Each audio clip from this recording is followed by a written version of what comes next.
Yeah, no, thanks a lot for organizing this because it's been really amazing so far, and I'm sure also later you've actually brought together a lot of people from like writers and activists and NGO workers and students, and it's been really, really great. I've been working as an activist and a volunteer and a researcher writer, and so I really believe in doing these things together. Okay, so yeah, let me start from this. Europe is falling apart. That is what darkwave Slovenian band Laibach, meaning Ljubljana in German, has been singing for a year now, and it's not working. It is? Okay. Yeah, so the alarmism that these lyrics evoke is commonplace now in many other parts of Europe. In fact, at the conjuncture of what is being produced as a protracted economic crisis and what seems to be suddenly boomed as a refugee crisis, both historically produced but then idealized as inevitable, immunization against the perceived threat of immigration is naturalized tendency constantly renegotiated on multiple and multiplying borders across a fortress Europe, where a turn to the far right is by now a dangerous reality. At multiple intersecting scales between continents, countries, people, and different life forms, the figure of the border is by now understood in public discourse as a stage where Europe and Europeans are being remade. So, in a so-called European crisis, mainstream media, populist discourses, and activist circles alike remain concerned with how neoliberal reforms in times of austerity and crisis have been promoting individualistic resilience and competitiveness, while at the same time producing precarious life conditions for unemployed or precariously employed European youth. I'm in fact building on the ways in which the notion of precarity, or precarietà in Italian, has been interpreted and taken up in Italy, Southern Europe, and then elsewhere since the 90s, has been widely explored in the Italian autonomous tradition, in Guy Standing's seminal work on the precariat in the UK, for instance, and more recently by feminist thinkers from Butler on. In Italy, precarity has been used to describe the effects of Berlusconi-era neoliberal reforms on the job market, promoting flexible self-entrepreneurship, as these produce relatively less job security, access only to short-term and flexible job contracts, less than guarantees of protection in case of unfair dismissal, and little or no public retirement plan. The promotion of flexibility in this sense is at the same time produce precarity and vulnerability. I'm going to show a lot of pictures from different borders I've been to in the last 12 months. This is the Italian-French border.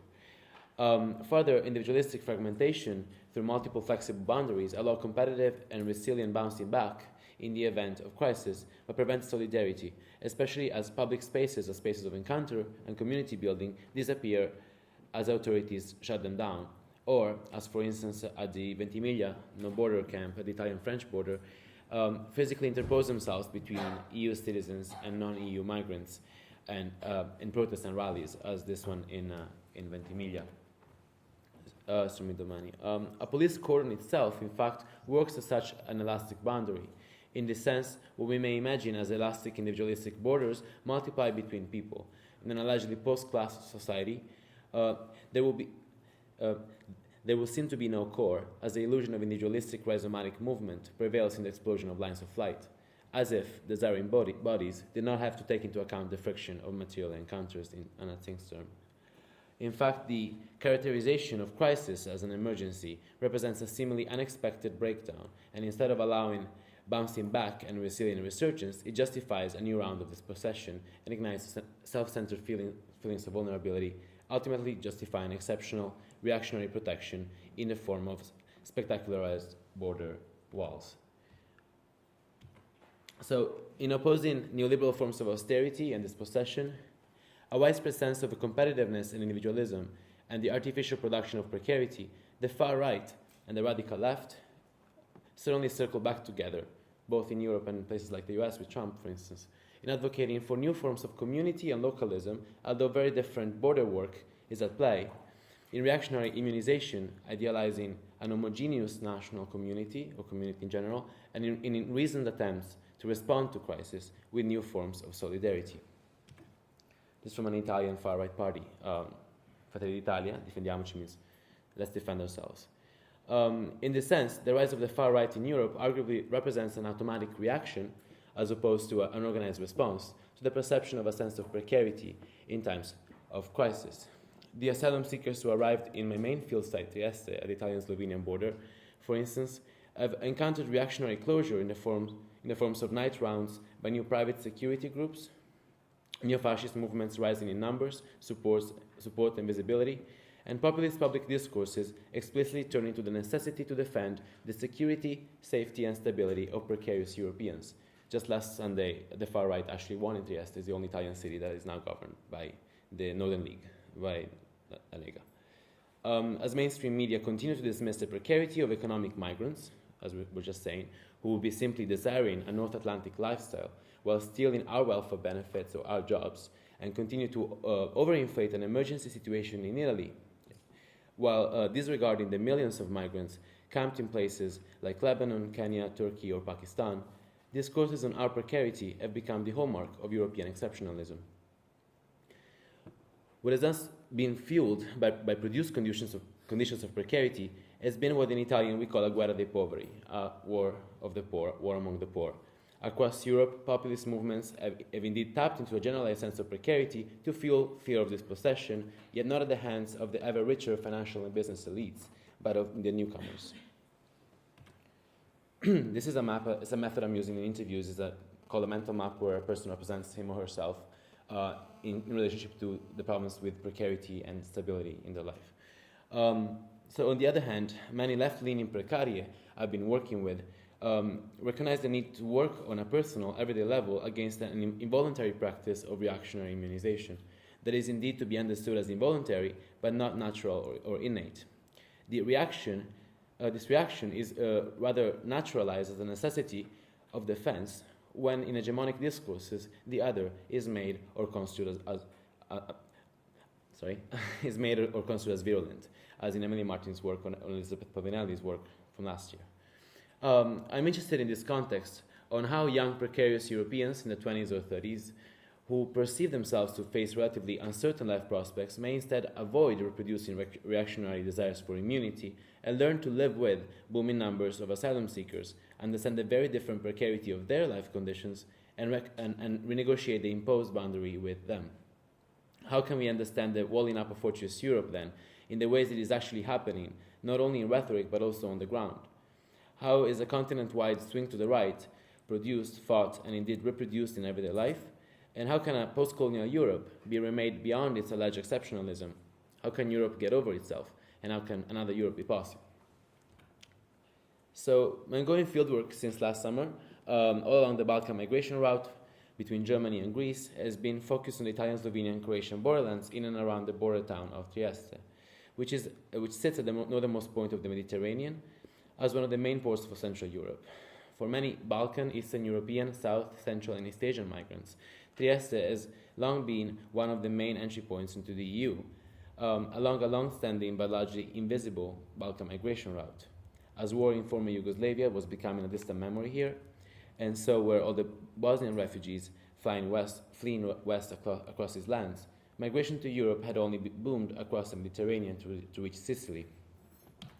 Then, with the boom of migration along the Balkan route itself since summer 2015, up to 10,000 asylum seekers a day have been crossing these borders, and Trieste became an arrival point for much larger numbers of asylum seekers, also thanks to the presence of a large abandoned area in the old Habsburg port, squatted by hundreds. I'm going to show a picture of it later. Since the early months of my fieldwork in summer 15, I have worked with public officials, activists, and volunteers in and around both refugee camps and walled border areas in the once open and now sealed EU Schengen borderlands, lying between Germany, Italy, and Hungary, and down to Greece. At a smaller scale, I have at the same time kept track of the day-to-day situation around Trieste's Italian, Slovenian, and Croatian borderlands, first at the Italian-Slovenian border, surrounding the city of Trieste 5 miles from downtown, now the last one remaining open to the passage of people in both directions in the whole of Europe south of Germany. Although amidst continued calls to reinstate border controls, which is actually happening, the army is actually being deployed there as well. It has been last winter. And second, at the Slovenian-Croatian border, which is this one, another 50 miles to the east from the city, that was going to open up this year with Croatian accession to the Schengen area, but that it is now marked by barbed wire fences since last winter, as you see here. I've been thus carrying out an ethnography of European and Balkan borders from Greece to Berlin, as one after the other they were shutting down. at the same time attempting to understand how the selective closure of borders between precarious Italian and Slovenian citizens and Pashtun asylum seekers in everyday life in Trieste itself not simply mirrored, but, to use Stuart Hall's term, articulated and reproduced wider geopolitical changes. I worked with far-right groups, with populist parties, but then also with activists, volunteers, and NGO workers spending their everyday life with refugees. And I finally understood that it was much more interesting to me to try to understand how these borders could be kept open instead. This is the Trieste square I was talking about. Across these borderlands, and always going back to Trieste itself, my work has been focused on practices of community building. In and around the new collective spaces of makeshift camps, residential hotels, squats, communes, and communal gardens shared by Italians, Slovenian and Croatian Precarious, and then with the newly arrived asylum seekers. Working now in Central Europe and having carried out fieldwork in the borderlands of China and Central Asia for years, in Mongolia, Xinjiang, and Tibet, these worlds eventually re-encountered with my current research project, transforming each other in unprecedented ways, as most asylum seekers in my Italian hometown Trieste now hail from the Pashtun border areas of Afghanistan, Pakistan, and China. Thus, by looking at European self-centered notions of precarity and simultaneously at new Eurasian connections, I have been studying the politics of resistance to reactionary immunization in experiments of sharing the earth in Central Europe, looking at how and why attempts of coexistence and solidarity may give new hope to resist the walling up of Fortress Europe, while in fact these efforts may be constantly failing and being taken up again. That's the Trieste Social Center, by the way, Casa di Cultura. I first looked at all white Italian communal spaces opened by precariously employed youth since the 2008 crisis, especially collective gardens. Feeling uprooted or rootless, young precaria in these spaces think of their collective space as an antidote to their unstable life, and most explicitly in collective gardens actually get in touch with what seems to be romanticized as the most concrete and safe thing of all, nature and the earth itself as a safe place. These discourses engender a subject-object relation where the earth itself is romanticized as a gendered idea of madre terra, in Italian meaning both mother nature and motherland. A selective community building constructs the space of the squat, the commune, or the garden as a safe place. The construction of selective communities in this sense allows for solidarity between members of a collective space through the erection of immunizing fences to the outside. This is Beppe Grillo, if you don't know him.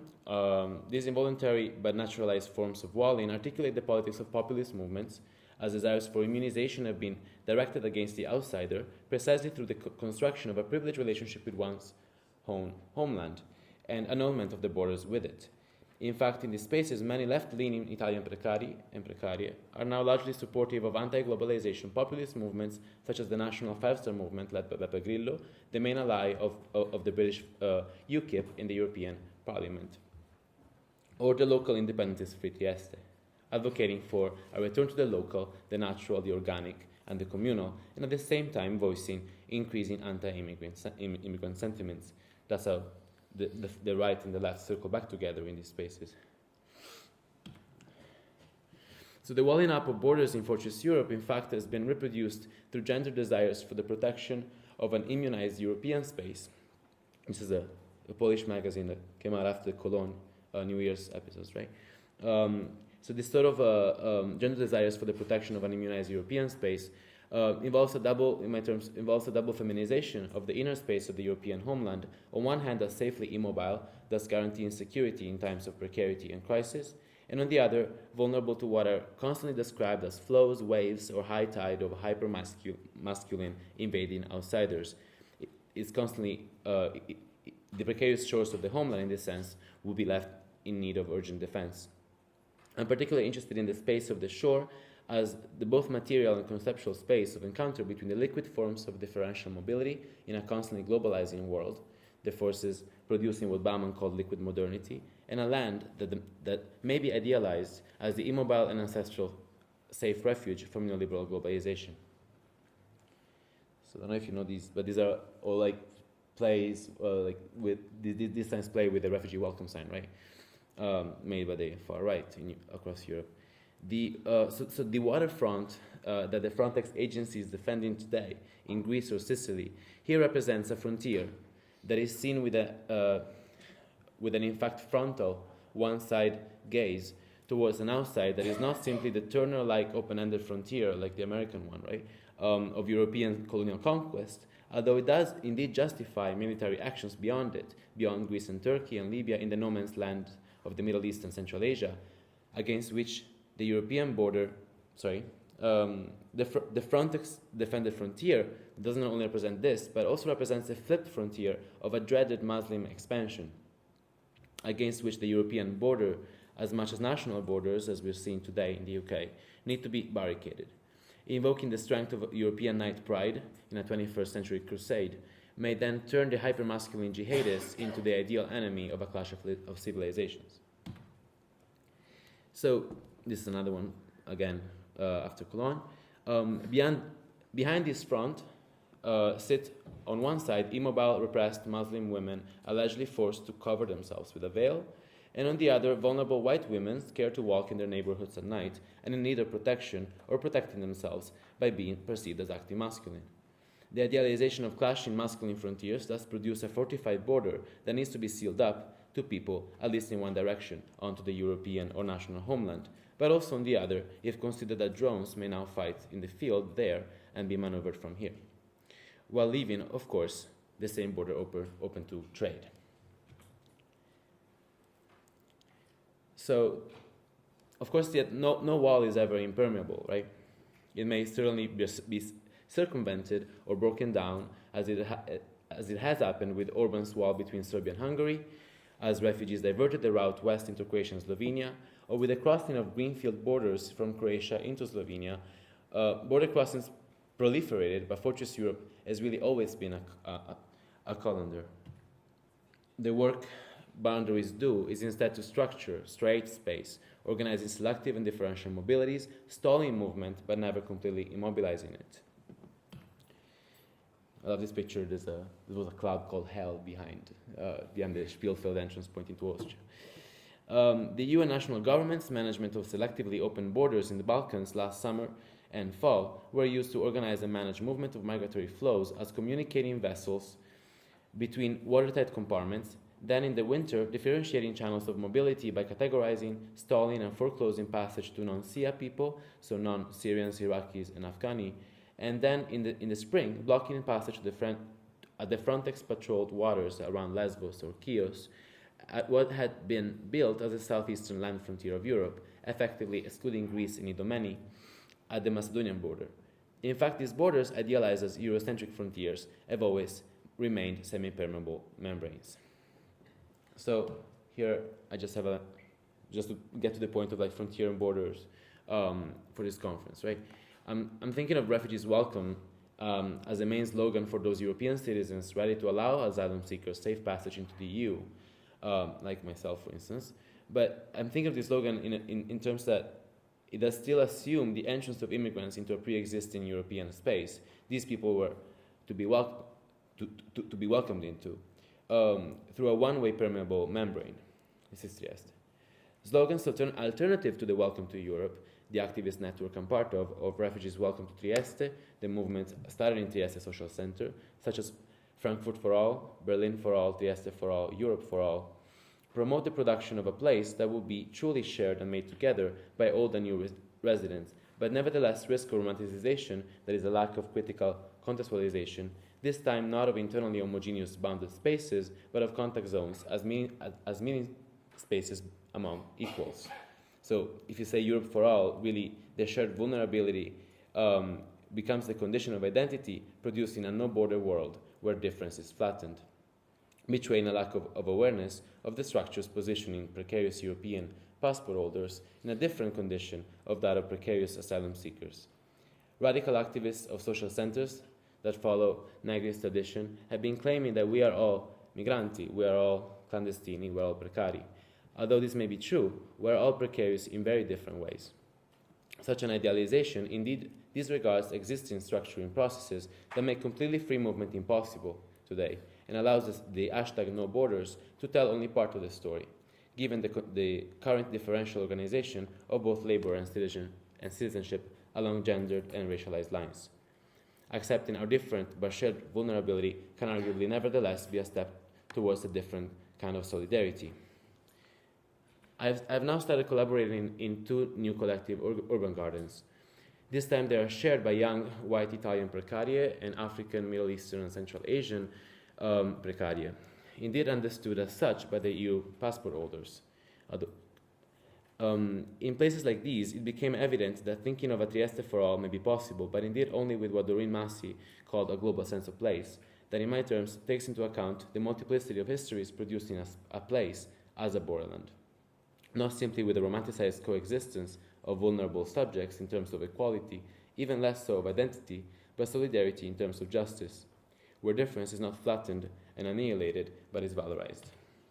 Investigating the politics of these Eurasian connections and the remaking of the idealized bounded space of Europe, I am in this sense attempting to rethink one-sided Eurocentric views of Waterfront or frontiers, trying to understand how these processes actually unfold on the ground, towards an understanding of places themselves as borderlands, not as meeting points of a white male European subject with an objectified and civilized outside, but as a contact zone between differently positioned subjects, spaces actually allowing intersubjective transformative encounters.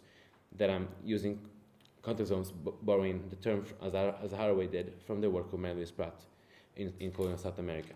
So I'm just going to finish here, I guess.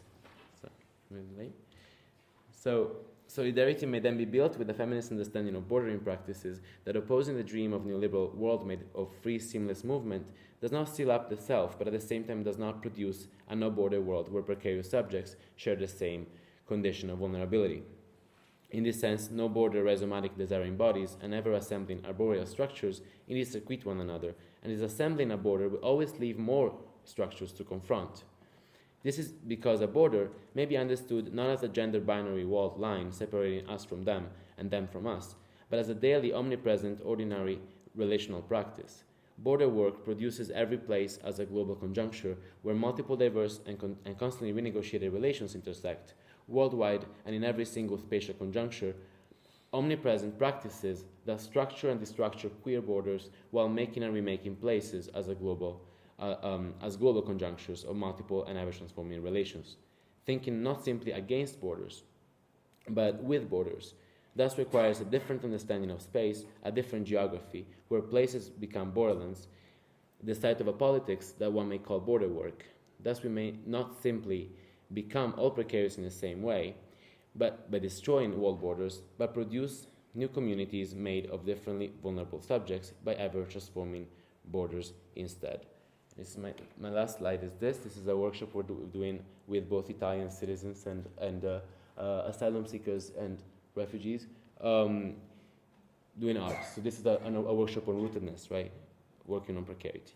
So in appreciating actually existing omnipresent and constant struggles for a more just remaking of a global world, along the lines of the struggle to get over both androcentrism and anthropocentrism in what Donna Haraway may call an automondialization, another globalization, new struggles may appreciate different but interrelated conditions of unsafety, insecurity, and instability, incorporating them as part of a strategy of common struggle against common enemies.